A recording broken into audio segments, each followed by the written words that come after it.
Outside, the night wind howled across the barren prairie, but inside the darkened tent, the ragged breath of two souls was the strongest sound of all. The prisoner, wrists still marked by iron, now trembled in freedom as his hands traced the soft skin of the woman he had longed for through endless days. The small woman clung to him, letting the heat of his hardened chest sweep away every fear. Mouth met mouth, the kiss salted with tears and hunger, wet, fierce as if each passing moment might be their last. Beyond the canvas, guards changed their watch as always. Within, two hearts tangled, stifling cries in the shadows, and the question lingered, heavy and unanswered. Was the love born in this night of fire strong enough to break every chain, to outlast every hand bent on tearing them apart? The wind swept hard across the campyard, carrying dust and the scorching breath of a harsh western land. Beneath the high wooden walls, soldiers patrolled with rifles on their shoulders, eyes shifting toward the row of tents reserved for prisoners. In the sweltering air, a voice called out, a name that made her chest tighten. "New girl, it's your turn." She clutched the worn edge of her dress, fingers tracing the frayed fabric as if it could lend her courage. Since being brought into the camp, her world had been nothing but cooking, scrubbing, tending to the chores no one cared to notice. No one had warned her that one day she would be sent before him. The man whispered about in every shadowed corner of the barracks. The cowboy in chains, fierce as a wild beast, feared by all who spoke his name. The soldier leading her didn't bother with a glance. He jerked his chin toward the tent standing at the far edge of camp, his voice curt. "In there. Don't be fool enough to get too close. But don't let him die either, or the whole camp will pay for it." Her steps grew heavy. The wind rattled the canvas flap, the sound sharp, like iron links striking. She drew a breath and held the basin of warm water close, fighting to keep it steady. Steam rose and tangled with dust, drying her throat. The soldier pulled back the flap and stood aside. Inside, the light dimmed to near darkness, the only beam slicing through a gap and falling across a wooden post. There, a man sat, his back against it. She entered, and at once the air struck her. Blood, sweat, the damp reek of hides. He was there. A large man, chest bare and smeared with both dried and fresh blood. Thick chains bound his wrists and ankles, yet he held himself upright as if iron were nothing but mockery. His black hair hung long, matted with sweat, draping across his shoulders. A gash cut down his arm, bleeding through a ragged strip of cloth. But it was his eyes that stopped her. Black, sharp as steel, fixed on her without a blink. They did not plead nor rage. They held a calm that unsettled, like she was the one on trial, not him. Her breath quickened, heart pounding against her ribs. She wanted to turn, to run, but her feet had already carried her inside. The soldier dropped the flap and left her in that thick air alone with him. She lowered the basin beside a stool, the small thud echoing in the silence. The sound rang louder than it should have, like a drum between them. He said nothing. He only watched, his broad shoulders squared, his gaze never leaving her face. She bit her lip and touched the damp cloth she had brought. Her voice hushed, hoarse. "I was ordered to tend your wounds." No answer. No nod. No shake of the head. Just that cutting stare tracking her every move. The tent was tight, the wind outside slipping through seams like whispers. She sat on the stool, her hands trembling as she wrung the cloth. Drops spattered the dry ground, darkening the dirt. In that moment, silence itself became weight. She looked up, and their eyes met by accident. His were deep, cold, yet behind them lay something else, a pride unbroken, a will unbent though shackled. Her chest tightened. She still held the cloth, frozen, unable to move closer. One breath. Two. Time stretched thin, each second a lifetime. In that cramped space, heavy with sweat and blood, nothing broke the stillness but the force of their eyes locked together.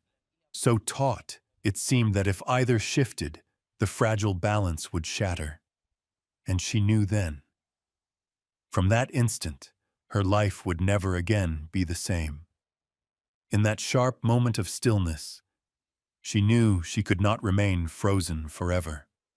Duty had been placed in her hands, and if she faltered, she would be branded a coward, perhaps even cast out of the camp. She drew a long breath, wrung the cloth over the basin, each drop falling to the dry earth loud as pins striking a chapel floor. She lifted the cloth, forcing her hand not to shake. Step by step, she moved closer, each stride stretched into eternity. The man stayed where he was, unmoving, his black eyes tracing her every gesture. They were not the eyes of a broken captive, but of a caged predator, ready to spring. She sank to her knees beside him, the basin within reach. The stench of blood and sweat clogged her throat. Raising the cloth toward his shoulder, she whispered low, as if speaking to calm herself. "I'll be quick." No answer. Only those eyes, never wavering. When the cloth touched the first wound, the muscle beneath his sun-dark skin tightened like rope drawn taut. Sinews flared hard. She halted, heart hammering, half expecting him to break free. But he did not. She swallowed, pressed lighter, wiping carefully around the torn flesh. Dried blood flaked off, staining the white cloth red. He drew in a short breath, shoulder twitching, yet he offered no resistance. She realized then it was not pain that made him tense, but her touch itself. His eyes stayed fixed on her trembling hands. She felt stripped bare, each breath, each beat of her heart laid open beneath his gaze. Never had a patient undone her so. Back in Boston, she had tended soldiers by the dozens, but none had ever looked at her like this. None had made her feel both afraid and pulled toward them like a moth toward fire. She carried on, every stroke measured. His torn shirt hung in tatters, revealing a body written over with scars, thin lines from the lash, long burns across his back. Her hand stilled for a breath, her chest aching. This was no mere prisoner. This was a man who had walked through storms of blood and fire and lived. The cloth cooled, so she dipped it again, laid it gently on his skin. He tilted his head the barest inch, eyes shadowed, daring her. She bit her lip, refusing to draw back. The silence pressed down until she could hear her own heartbeat pounding against her ribs. Once her hand slipped, brushing the sharp ridge of his shoulder blade. His body jolted, muscles clenching. She recoiled, voice trembling, barely a whisper. "I'm sorry." He gave no reply, only watched her. That look carried both warning and allowance. She steadied herself, set the cloth once more against his skin, working in careful rhythm. Heat radiated from him, searing into her palms until her own skin dampened with sweat. Time crawled. Each stroke brought a flicker of reaction, yet he never pulled away. The tension wound tighter, a rope stretched near breaking. At last, the worst of the wound lay clean. She reached for the strip of cloth to bind it, but her fingers faltered, slipping against his bare skin. Her hand lingered longer than it should. They both stilled. He lifted his head and his black eyes caught hers. Dark, burning, unrelenting. No words, no movement. Only their gazes locked. The air between them stripped bare, heavy as thunder. She could not pull her hand back, could not go on either. Her fingers trembled where they pressed against his heated skin. For a fleeting moment, she felt as though she herself were bound, not by chains, but by the force of his eyes. The tent froze around them, and she knew then the silence carried more weight than any words ever could. That night, the prairie winds fell quiet. No horses calling, no boots striking the yard. Only a thin breeze slipped through the canvas, whispering strange tunes. In that stillness, she sat beside a basin gone cold, her hands laced together to keep them from trembling. He leaned back against the post, his shadow stretched long across the dirt floor. His breathing came slow, steady, as though sleep had claimed him. She thought he would keep his silence as he always had. But then a voice, low, rough, echoing like stone in a canyon, broke the dark. "Why are you here?" Her heart lurched. For days he had spoken not a word, only that unblinking gaze. Now the words were clear, firm. She lifted her eyes, but his remained half shut, as if he spoke only to the night itself. Her throat dried, to answer or to stay silent. Yet somehow the dark made confession easier than daylight ever could. "I left home because I wanted to begin again." Her voice came slow, each word carved from stone. "Back home I lost everything. My parents died. The man I thought I'd marry chose another, wealthier, fairer. I couldn't bear the pitying eyes, the whispers. So I left." She paused, breathing in the damp, stale air of the tent. "They said the West is a place where anyone can find themselves again. I wanted to try, even if it meant facing loneliness." Silence stretched. Then his voice came again, raw but steady. "You left home because of loss."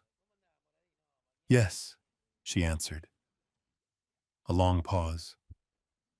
Outside, the campfire crackled faint, coals snapping in the distance. Inside, their breaths rose and fell, almost in time. He spoke again, words clipped, as if each one was cut from an old wound. "I lost my family in a single winter. Men brought fire, burned it all down. The strong ran, the weak fell. I carried that scar from boy to man. They say I cannot be broken. Truth is, I just have nothing left to lose." She turned her face aside, straining to catch each syllable. "The last time," he went on, "I was cornered at the riverbank. We were few. They had rifles. I didn't mean to be taken alive, but a bullet found my shoulder." He stopped, then gave a dry laugh. "And here I am." Her fists clenched in her skirt. He needed no detail, no long telling, just those spare lines painted blood, smoke, fire in her mind. Her own losses felt smaller beside the ruin he carried. In the dark, they did not look each other in the eye. They had only breath and words as the fragile thread between them. "I thought I was strong for leaving everything behind," she murmured. "But now I see. I was only running." His reply came slow. "Running takes courage too. You don't know what waits ahead." Her breath caught, a thin smile rising before she knew it. A man in chains, hardened by fire and death, speaking that truth with calm so simple it pierced her. They sat long into the night. The basin of cold water between them stood as proof of the gap not yet crossed. Yet in that darkness they had passed the first barrier, no longer prisoner and servant. Only two souls, one stripped of family, one stripped of home, sharing the weight of wounds not yet healed. When she rose to leave, he opened his eyes a moment.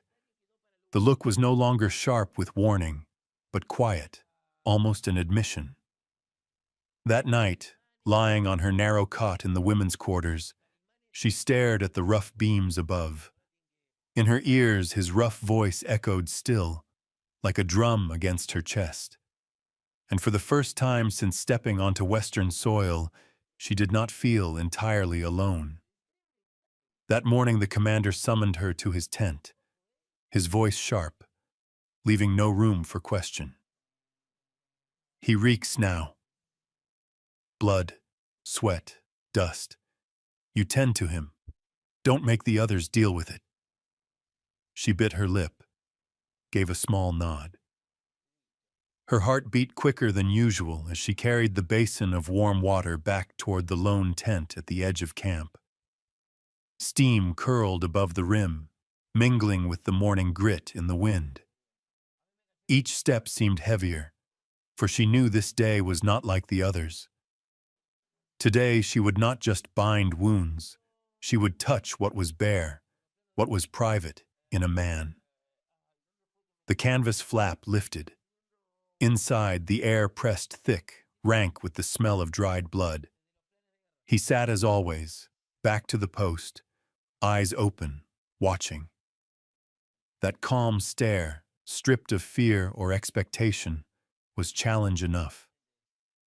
She set the basin down, her hands trembling as she readied the cloth. Drawing a deep breath, she spoke low. "I've been ordered to wash you." It won't take long, he gave no reply. Only tilted his head, his dark gaze fixed on her face. The silence dried her throat. She wrung the cloth and laid it gently against his shoulder. Warm water seeped into skin, pulling away a streak of red-brown. His muscles tightened under the touch, breath roughened, but he did not move. She wiped slowly from shoulder down his arm, each stroke cautious. His skin was sunburned, strong, hot under her shaking hand. Bit by bit, dust and dried blood lifted away, and scars came into view. Thin lines like whips, deep gouges, patches burned and mottled, each one a story she dared not ask. Her chest tightened, her eyes stung. This was no beast in chains. This was a man who had endured more than flesh should bear. She shifted the cloth to his chest. Her pulse hammered as her fingers skimmed the ridge of bone beneath. Still he held his silence, though his eyes never left her. The weight of them burned hotter than the heat in her palm. When she neared the wound at his chest, she bent her head, trying to hide the flush rising in her cheeks. Then, sudden, his hand closed around her wrist. The grip was firm, not cruel, but strong enough to halt her. She looked up. The space between them shrank to a breath. His eyes, dark and fierce, locked onto hers. Time stilled. Her heartbeat thundered like drums of war. He leaned closer, breath warm against her face, his lips a breath away. For a moment his eyes softened, not cold, not proud, but filled with a struggle he could not name. And then he stopped. His chest heaved once. His gaze held hers, but slowly he released her hand. There was a flicker of fear, not of her, but of what ruin this closeness might bring upon her. The moment shattered. She rose quickly, stepping back, her face burning. The cloth slipped from her hand into the basin, water splashing up in silver drops. "That's enough for today," she whispered, hoarse, and turned as if to flee the tent. Behind her he remained, still against the post, eyes fixed, silent. The air hung thick, broken only by the pounding of her own heart. She knew she had just brushed against a line. Dangerous, trembling, undeniable. A line between duty and something else. After that morning, everything felt changed. No longer the trembling steps into the tent, but a silence heavy and stretched, like a rope pulled taut between them. She avoided his eyes. When she cleaned his wounds, her hands moved quicker, aiming only to finish and leave. The glances that once lingered now flicked past, brief, as if she feared that one look too long would leave her unable to break free. He felt it more keenly than anyone. Each time she lowered her gaze, hiding her eyes, his chest tightened. Harder than the iron biting his wrists was the unseen distance she had built between them. He did not speak, letting the silence gnaw, but deep inside something stabbed at him with every beat. That afternoon, sunlight cut through the seams of the canvas, breaking into sharp gold lines. She entered carrying a set of clean clothes the soldiers had sent. His wounds had begun to close, the old wrappings damp and foul, needing to be replaced. She set the basin down, her fingers swift as she stripped away the soiled bandages, then handed him the shirt. He lifted his arm stiffly, allowing her help. For the first time since that morning, she came close, closer than before. Her fingers trembled as she drew the fabric across his chest, fastening the buttons one by one. Each small click sounded like a sob caught in her throat. He sat still, eyes following her every move. When she leaned close to fasten the third button, his breath slowed, as if holding something inside that strained to break free. And then his voice came, rough, torn out like it had scraped through stone. "I wish I were an ordinary man." Her hands froze. She lifted her head. His eyes, always so sharp, now carried a weight of unseen weariness. He went on softer. "Because then I could touch you without fear." The words struck her like a blade to the heart. Her eyes brimmed, a hot tear slipping down her cheek. All she had buried these last days, the fear, the pity, the nameless stirring, spilled out at once. She let go of the cloth and, with trembling hands, lifted his face. His skin was rough from sun and dust, his beard coarse. Yet under her touch, she trembled with a tenderness she had never felt before. In that moment, she bent and pressed her lips to his. The kiss was not hurried, not fierce. It was the kiss of two souls long restrained, a release of pain shared, of compassion that had grown in silence. His body stayed still, heartbeat pounding, then slowly his eyes closed, and he let his breath merge with hers, let the distance between them dissolve as if it had never been. Her tears fell hot against his cheek. He lifted his head, almost drawing her closer, but the chains clanged sharp, loud as thunder. He froze, fear flashing in his eyes, not fear of her, but of dragging her into ruin that could not be undone. She saw it, and shook her head gently, whispering like the wind, "I believe it will be all right." Her voice trembled, but her eyes held a quiet strength. She kissed him once more, brief and tender, then drew back, wiping her tears with the back of her hand. The air in the tent was still heavy, but the silence had changed. It was no longer a wall, but a fragile thread binding two hearts. He looked at her without a word, his eyes softer now, like a fire no longer raging but steady. She remained a while, her hand resting on the basin, breathing in rhythm with him. Outside, the prairie wind rose again, scattering dust across the camp. But inside the small tent, something new had been planted, small, reckless, and delicate, a fragile trust. For days, she had not been allowed inside the tent. His wounds had mended enough, the guards said, and there was no need to fuss over him anymore. But to him, her absence was a punishment sharper than chains. At night, he sat unmoving, listening to the prairie wind howl, his chest hollow. The faint trace of her herbs, the memory of her gentle hands, the hesitant light in her eyes, they circled him like a dream that refused to fade. She felt it too. Even while bent over the fire or wringing clothes dry, her mind returned to his gaze that day, dark with ache yet burning. She tried to bury it, but her heart clawed restless, as if something vital had been left behind in that canvas cell. Then one evening the guard barked at her. "Your turn, go on, but be careful." He stepped in ahead of her, unfastened the chains binding the man's wrists. Iron crashed to the dirt, leaving raw red welts behind. The guard shot her a hard glance of warning, then pulled the flap shut and left. Silence filled the space, heavy as stone. She entered with the basin cradled close. He lifted his head, and for the first time his black eyes glimmered with something new. Tears welled at their corners, catching the dim shaft of light that cut through the tent. Her chest clenched. All the restraint of the past days collapsed under that single look. Neither spoke.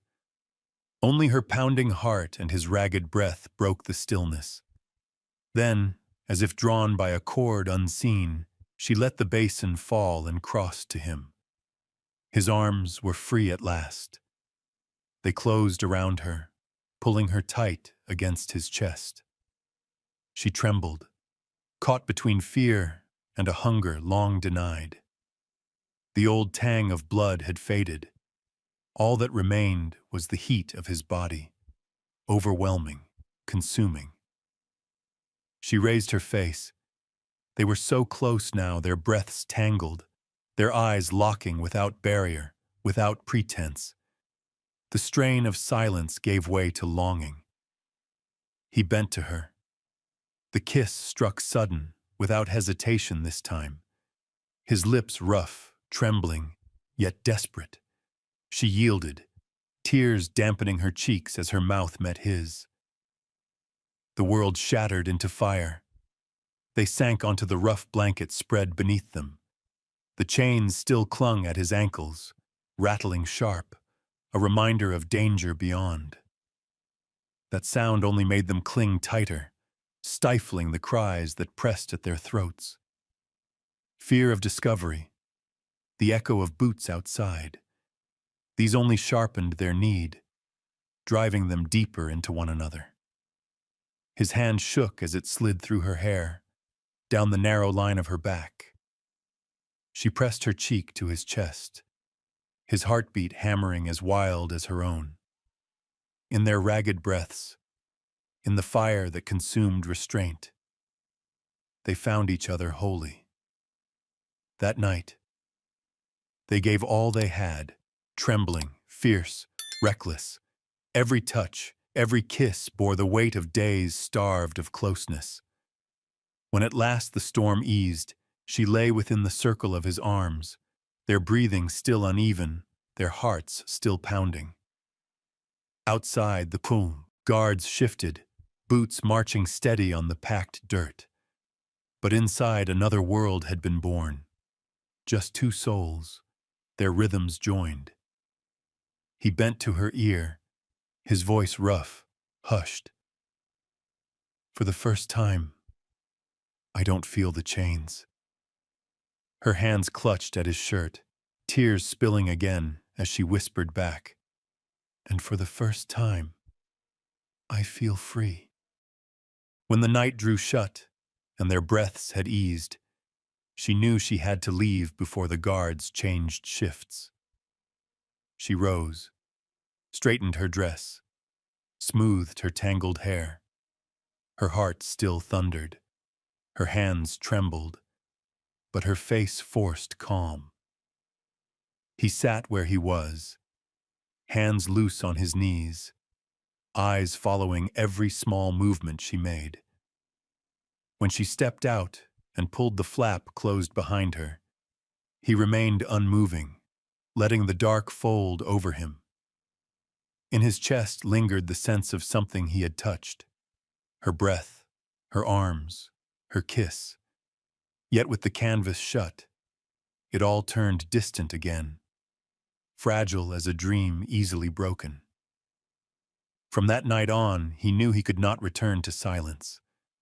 So he feigned the return of pain. When the guards checked, he grimaced, groaned just enough to send for her. Any excuse, however small, to see her again. She came with the basin in her hands, her face trying for ordinary. But when their eyes met, no words were needed. They fell into each other as if thirsting, as if the world were ending. His arms locked around her. His mouth claimed hers in urgency. She trembled, yet she did not resist. Each touch carried the weight of stolen time. Each kiss a vow that the moment might be their last. So it was, each time after. Whenever the flap fell closed, whenever darkness wrapped them whole, they surrendered to it. Long kisses, tight embraces, the reckless warmth of souls pressed too close, never sated. Beyond, the camp began to whisper. Soldiers cut their eyes at her as she passed, muttering under their breath. At first, only jest, then longer stares, heavy with suspicion. She heard them. Of course she did. But she walked steady, showing nothing. He, in turn, grew colder before them. In the tent, he fell into silence, his eyes sharp, his manner distant. When guards stood near, he never glanced her way. Yet when left alone, a fleeting look passed between them, enough to send her heart stumbling. That unseen cord between them only pulled tighter, impossible to cut. That night she lay awake, turning again and again. Her chest burned with longing, tangled with dread. She knew the line they had crossed, knew every glance, every touch now lay beneath the shadow of danger. And yet she also knew this. There was no return. In the lonely tent at the camp's edge, he sat still, eyes fixed on the dark.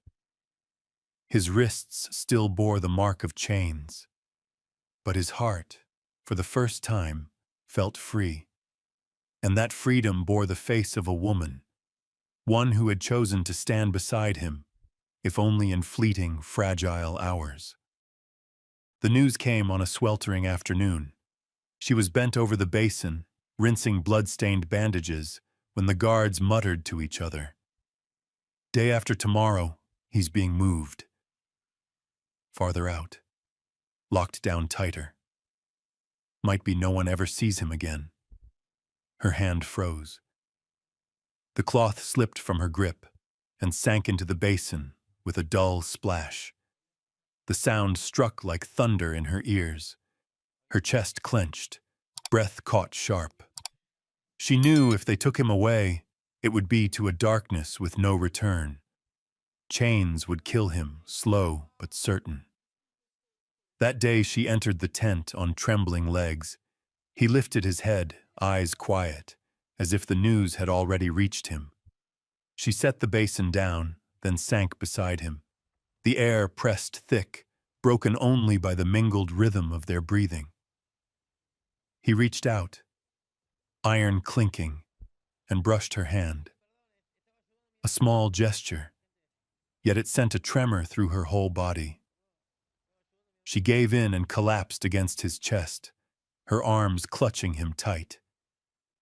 This time there was no hunger, no wild desire, only the despair of two souls who knew the hourglass was running empty. They wept. Her tears soaked his shirt, her shoulders heaving with muffled sobs. He closed his eyes, held her fast, letting the tears trail down his weathered face. They stayed like that a long time, no words needed. Silence was enough to tell them both. These could be their last days. That night she could not sleep.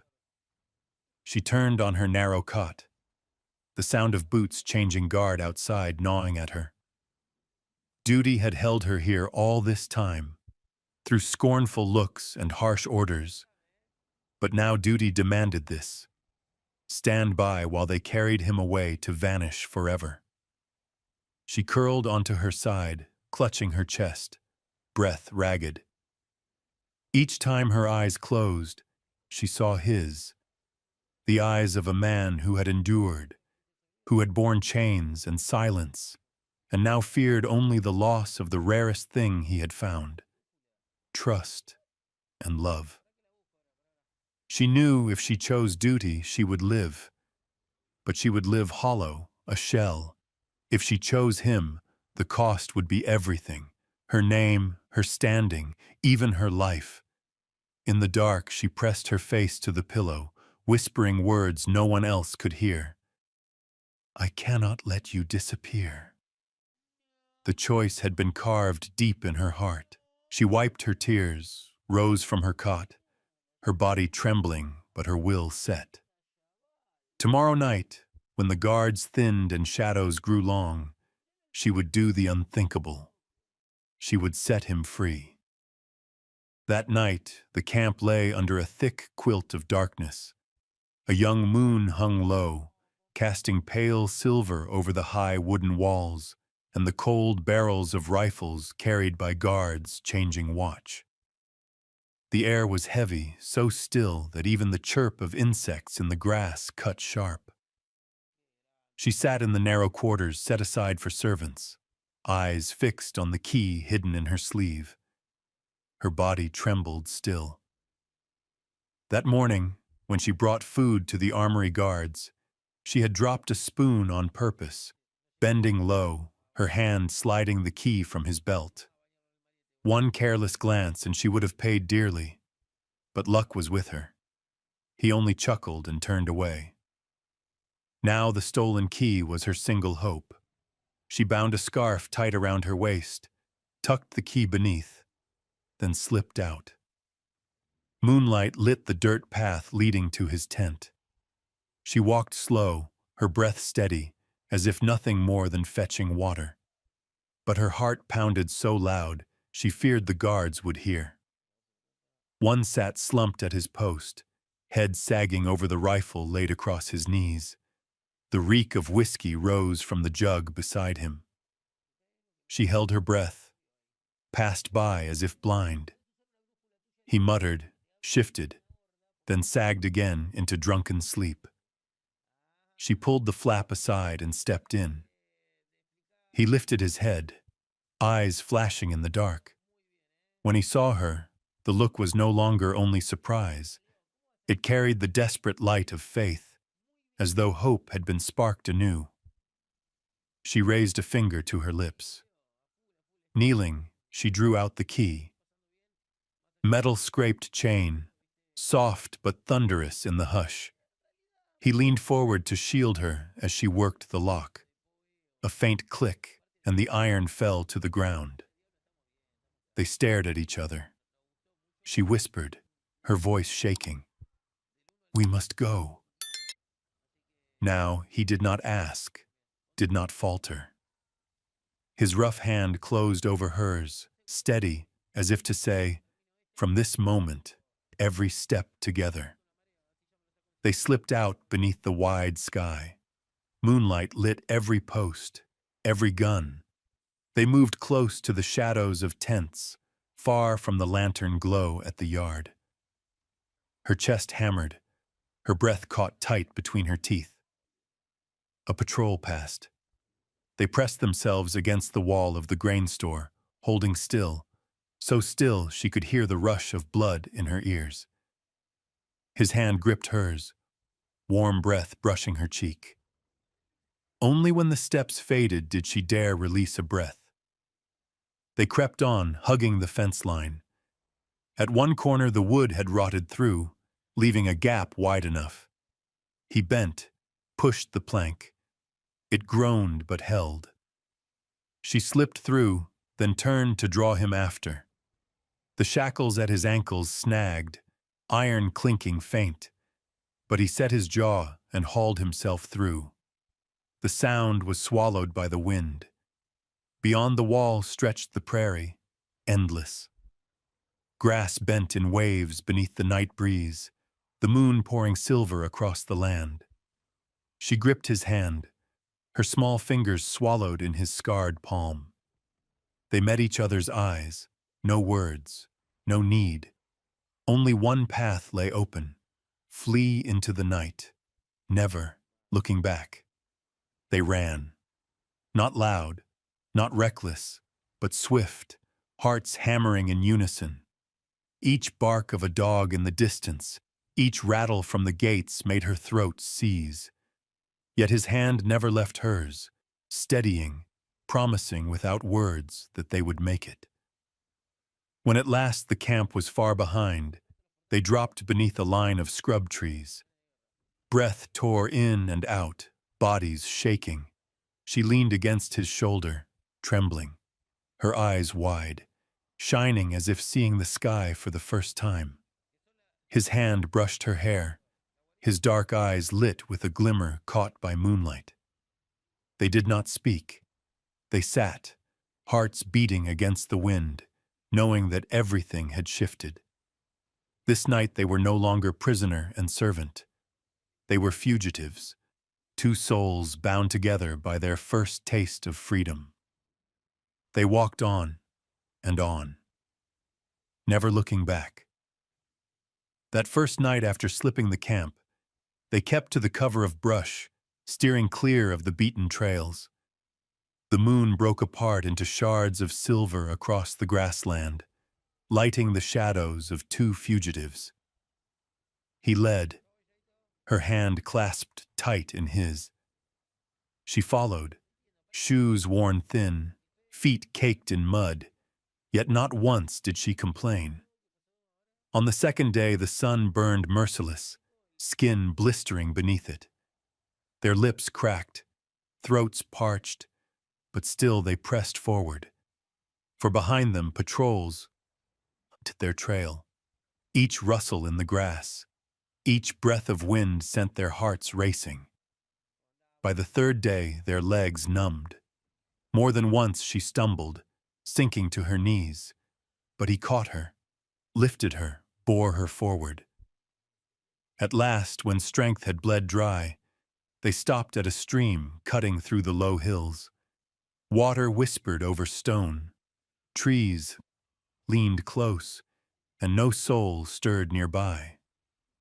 She dropped beside the bank, pressing her face into the cool flow, drinking deep. He stood above her, the edge in his eyes softening for the first time since the escape. Here, at last, they drew a full breath without fear.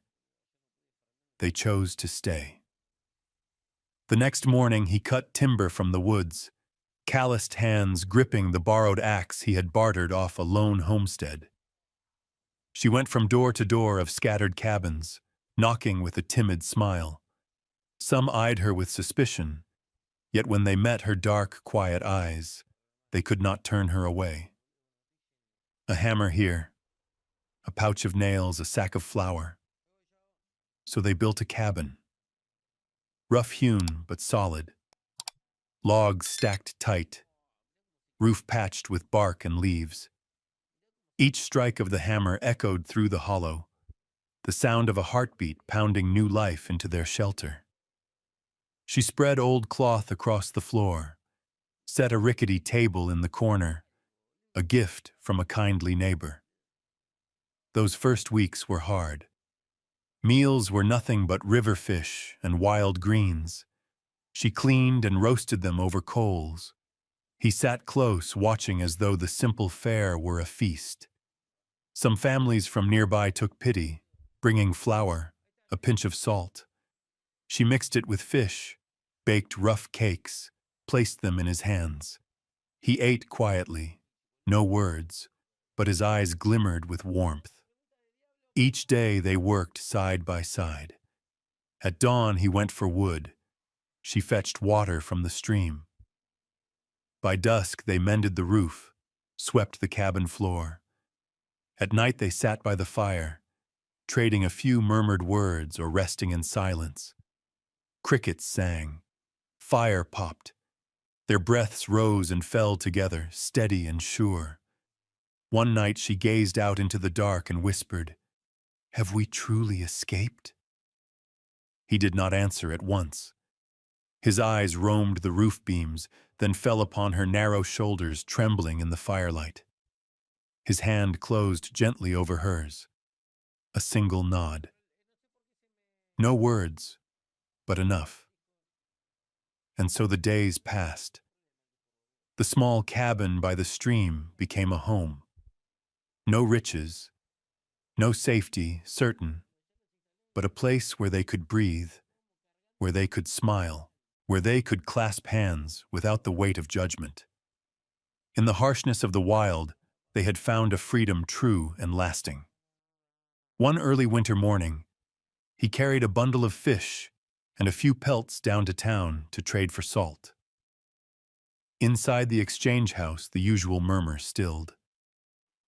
Folks gathered near the wooden board at the center of the square, whispering, pointing. From across the room, his sharp eyes caught it at once. On the yellowed paper was a rough sketch of a man and woman. The lines were crude but clear enough. A long-haired man with a hard gaze, a thin, dark-skinned woman at his side. Beneath, in bold letters, it read, "Wanted. Dangerous fugitives." His chest tightened. For a moment all sound drained away, leaving only the hard beat of his heart. The townsfolk stirred. An old woman selling corn muttered, "Don't that look like the pair that comes through now and then? I swear I've seen that woman's shape." A young man frowned. "Could be. Word is, the man's killed before, and the girl, likely in on it too." His hand tightened on the strap of his pack. Shoulders stiff, eyes fixed to the ground, he forced calm.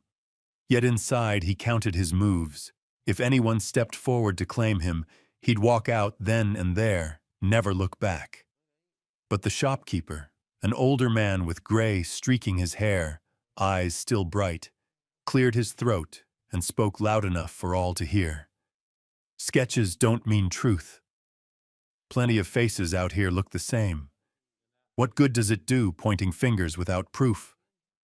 The crowd hushed. He knew then the shopkeeper was shielding him. Back at the cabin, he told her. Her face drained pale, hands clutching her dress, eyes wide with fear. She whispered, "They'll come here. They'll know." He laid a hand on her shoulder. "If we must leave again, we'll leave. But I won't let them take you from me a second time." In the days that followed, the town weighed heavy. Eyes lingered longer. When she came for flour or medicine, folks looked her up and down, whispering after she passed. The stares bit deep, filling her with unease. He grew cautious. Each trip to town he wound a scarf over his face, brim of his hat pulled low. His stride slowed, his eyes never lingering. She stayed behind, waiting, restless, until at last she'd see his tall frame emerge from the tree line, arms carrying a bundle of supplies. Each safe return was a breath drawn after near drowning.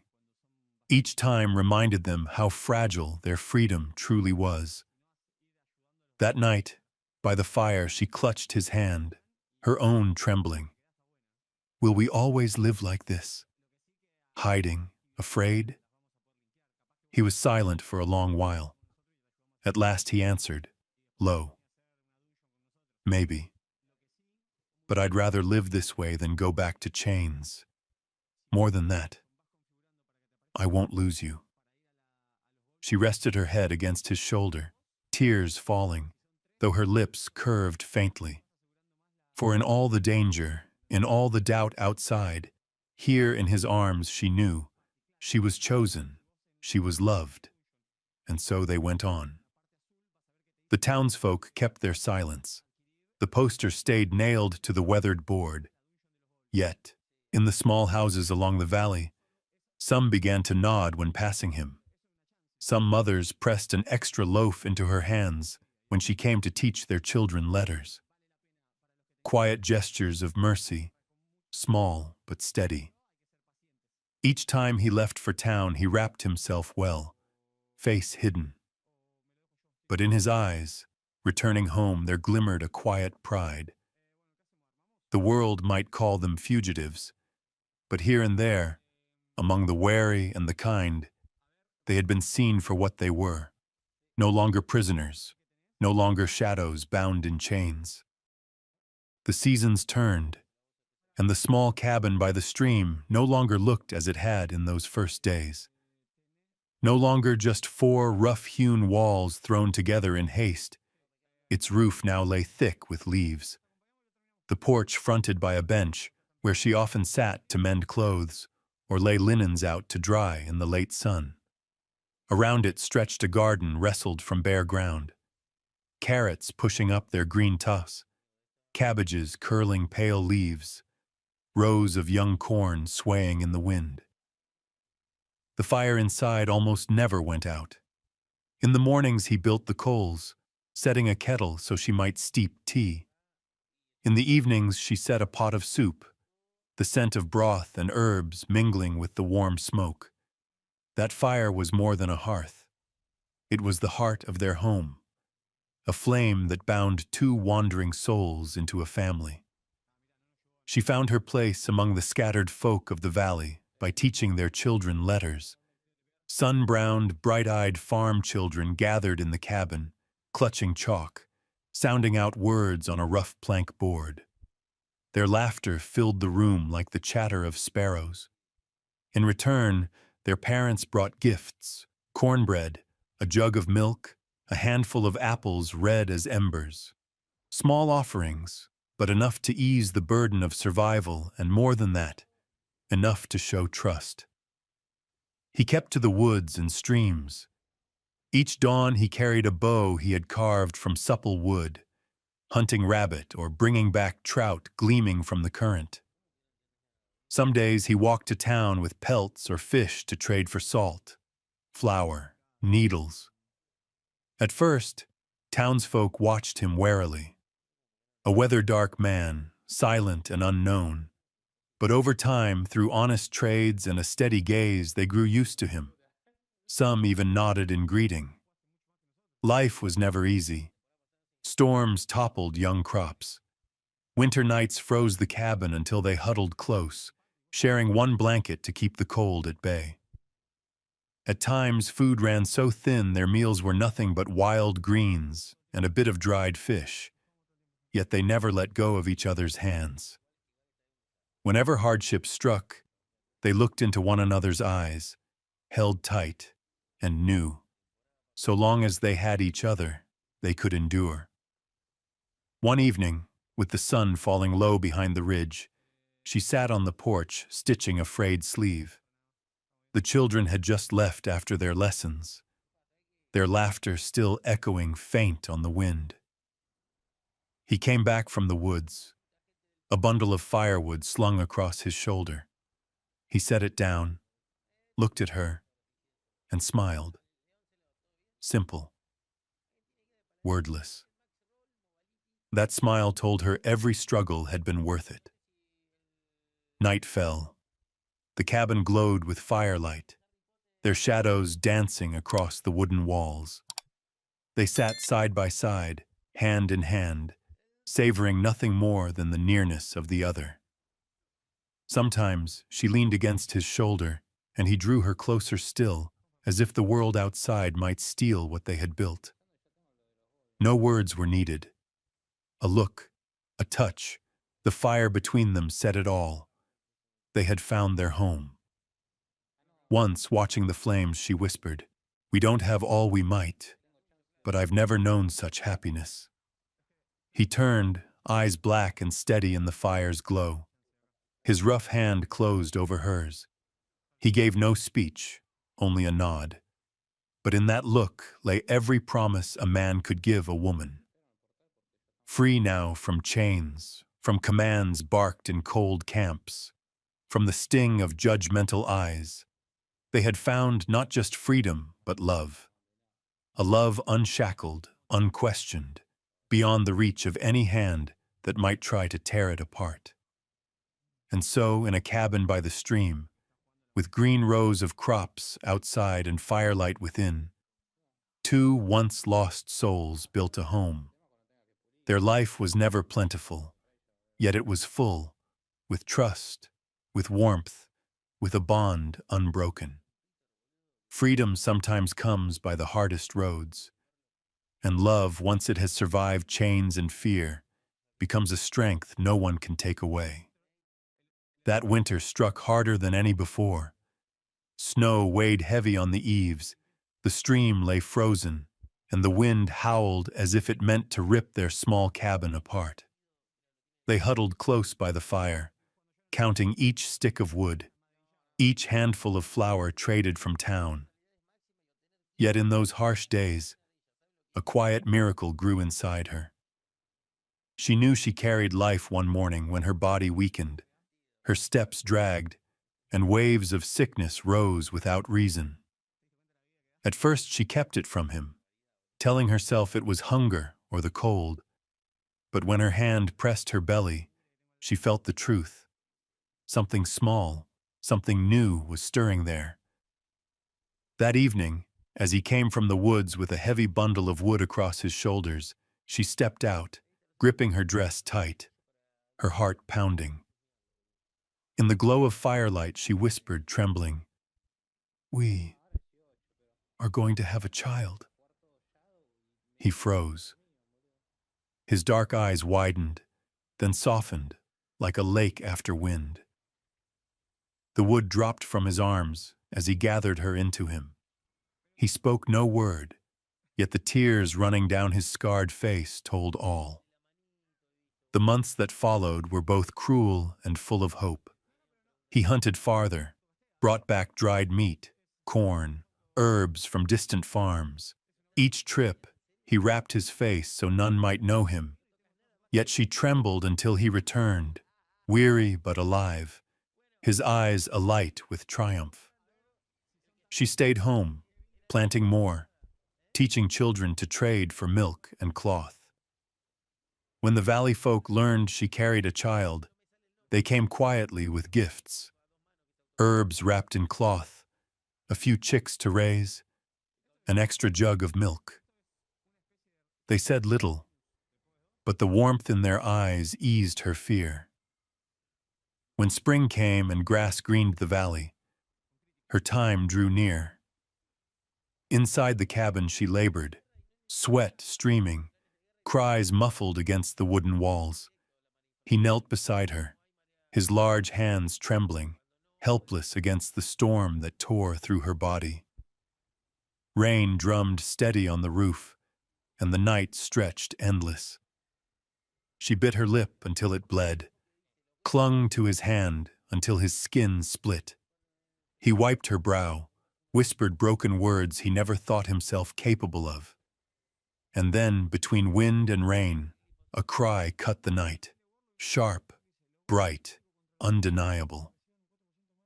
Their daughter was born, small but strong, her skin soft and brown, her eyes closed as if dreaming of peace. He lifted her in his shaking hands, then laid her gently into her mother's arms. In that moment, the cabin blazed, not with firelight, but with the brilliance of new joy. She pressed her cheek to the damp hair of the child, tears streaming. He sat close, his rough palm covering hers, his gaze filled with reverence. This child was proof of all they had fought for. Love beyond chains, freedom carved in wilderness, the truth that life will grow even where the world is hardest. They named her Hope. From that day, the cabin no longer held just two. Cries, laughter, and babbling filled its corners. The garden still greened, the fire still burned, but now all was clothed in new life. Valley folk came to see, their faces softening at the sight of the child, as though they too bore witness to a miracle. At night, while the baby slept in a cradle he carved with his own hands, they sat side by side, fingers twined, watching the fire burn. Life was still thin. Danger still lingered beyond the ridge, yet within their walls they had a home, a child, and a love that had risen out of ashes. Their first angel had come to them, not only as a child, but as a promise. From now on, they would live not only for themselves, but for a future where love and freedom stood side by side. Hope had just turned 1.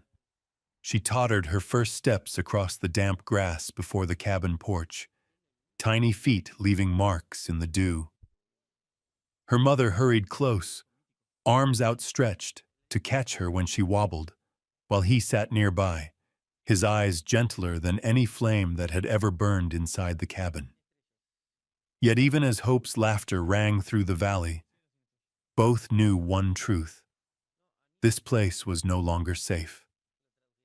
Though the neighbors had quietly sheltered them, though they had built a home from nothing, that wanted notice still hung somewhere in town, in the memory of strangers. One day, soldiers might return, and all they had made would collapse. One night, with Hope sleeping soundly in her cradle, she sat by the fire, fingers laced, her voice trembling. She needs a life that's hers. A place to run beneath the sun, not hide behind cabin walls whenever footsteps come. He was silent, staring into the coals. At last he nodded, laid his rough hand over hers, and tightened his grip. We'll go. Farther. Somewhere no one knows us. A place where she can grow like any child. The decision weighed heavy. The next day, warmth seemed gone from the cabin. He carved wood into a small cart, harnessed for a horse, and they stacked what little they owned, a few pots, blankets, Hope's cradle, and the seeds she had saved. The cabin had cost sweat and love, yet leaving brought no regret. They knew now, a home was not in wooden walls, but in each other's presence. The day they left, the sky was gray, rain misting the valley. She carried Hope, turned once to look back. The garden green, the fire still smoldering, the porch bench he had built, marks of a year lived, loved, endured. Tears échauffées slid down her cheeks, but when Hope's small fingers curled around hers, she smiled. They went. Wheels creaked along the dirt road, the horses' hooves steady in rhythm. Prairie stretched wide, dust rising with the wind. Behind them the cabin faded into rain, then vanished.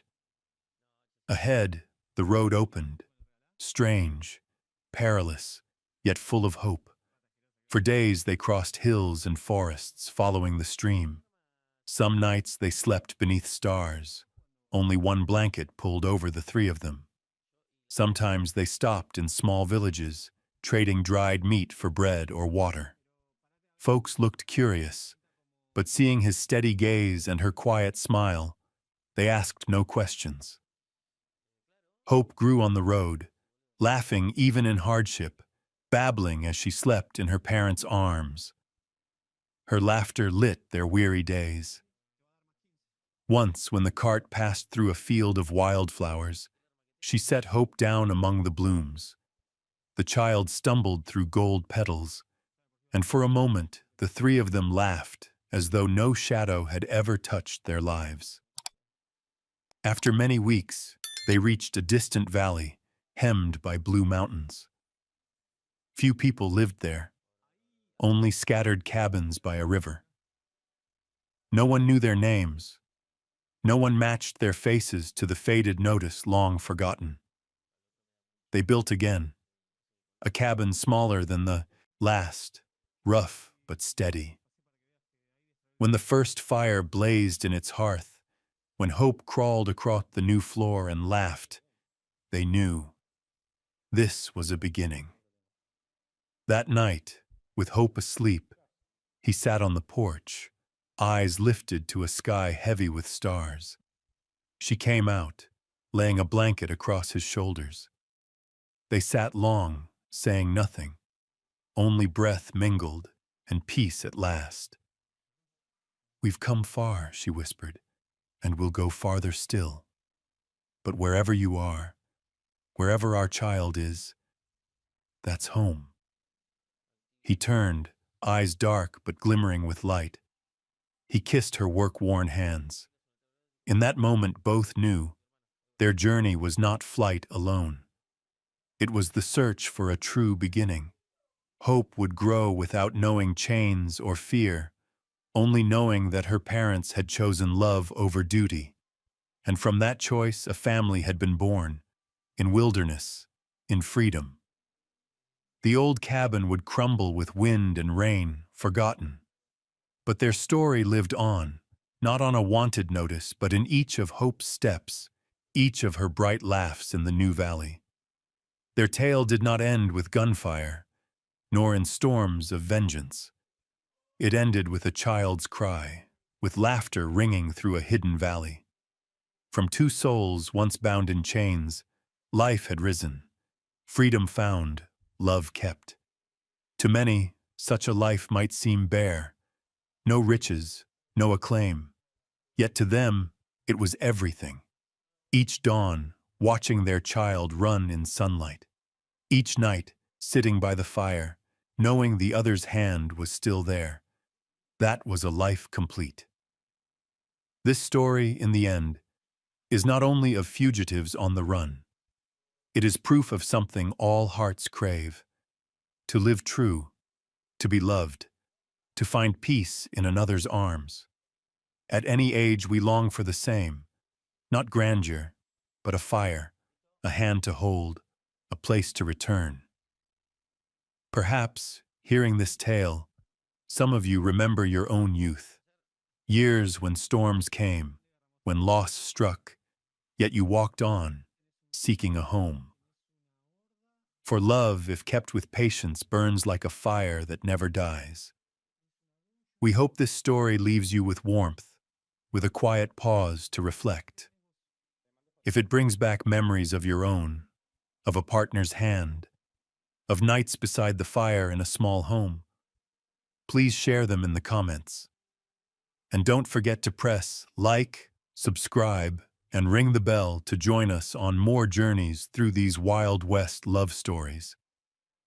Each tale is not just of the frontier, but of us all, people who have known loss, yet still choose love and kindness.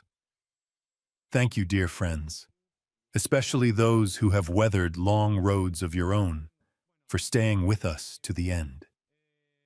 May you carry with you the ember of firelight, the echo of laughter, and the faith that love, once found, is always worth holding to the very end of the trail.